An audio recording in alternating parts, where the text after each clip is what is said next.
Hello guys, welcome to my channel.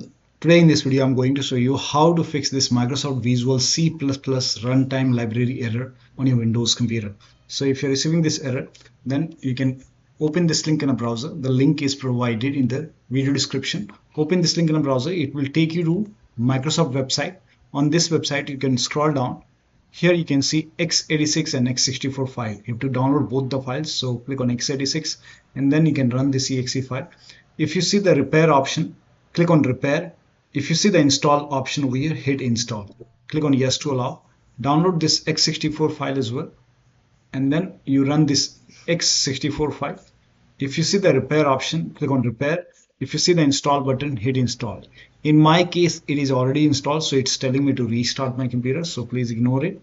So once both the file x86 and x64 both are installed, restart your PC. Restart is a must after this, and after the system restart you can check. So that should help you to fix this error.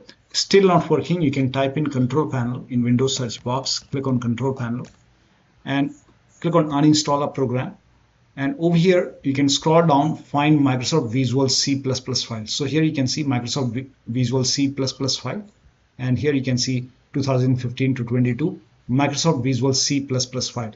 You have to uninstall these Microsoft Visual C++ file. Make a right click and then click on uninstall. Make a right click on Microsoft Visual C++ file. Once again, uninstall.